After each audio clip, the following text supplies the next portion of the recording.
Business evaluation occurring more often. In divorce, the issue of business valuation comes up more frequently, even in modest estates, because many parties are working side businesses. Big and small. Businesses come in all sizes. A business may be a steel factory, a property management office, a real estate broker's office, a coffee stand, or an online eBay store.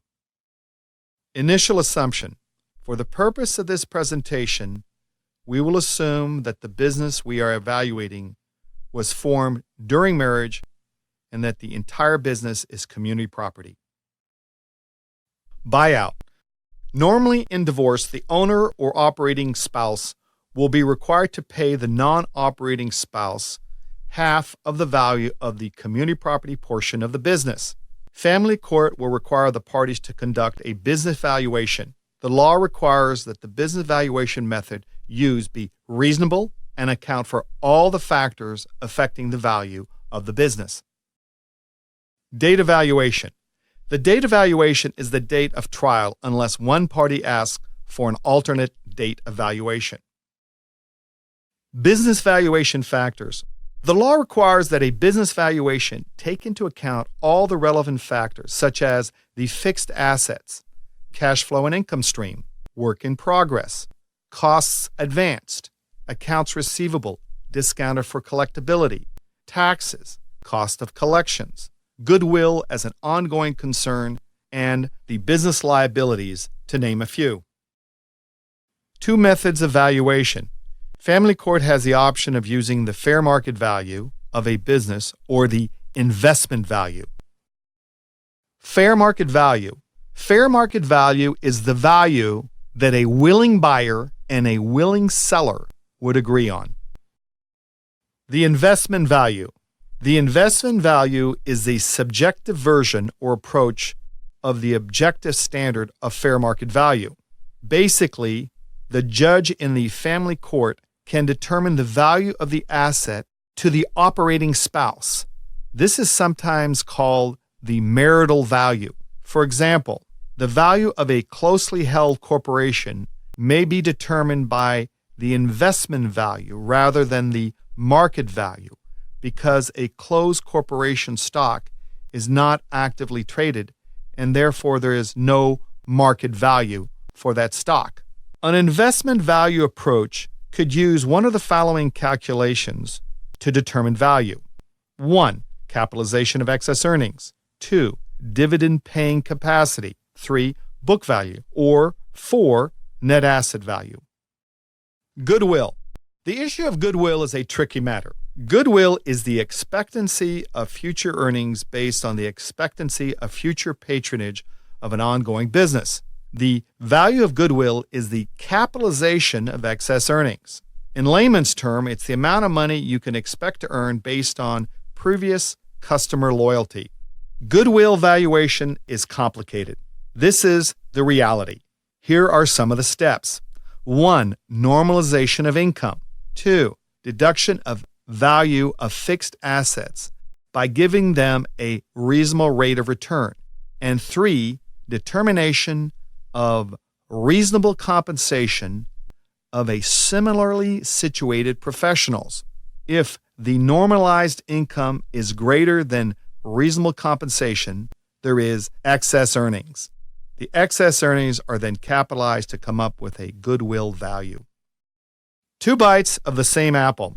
1. Child and spouse support is based on the owner's operating business income. 2. However, the owner-operating spouse may have to pay the other spouse 1/2 of the value of the business while having to pay the other spouse child and spouse support based on the same income stream used to evaluate the business. Compensating the community for efforts on a separate property business. We assumed up to now that the business was formed during marriage and the entire business was community property. But if a business was owned by one spouse prior to marriage or inherited during marriage, the business is a separate property of the spouse who owned it prior to marriage or inherited it. The law requires that the community be compensated for the community property efforts expended on the separate property business. Here are the general rules of thumb in evaluating the community property efforts in a separate property-owned business.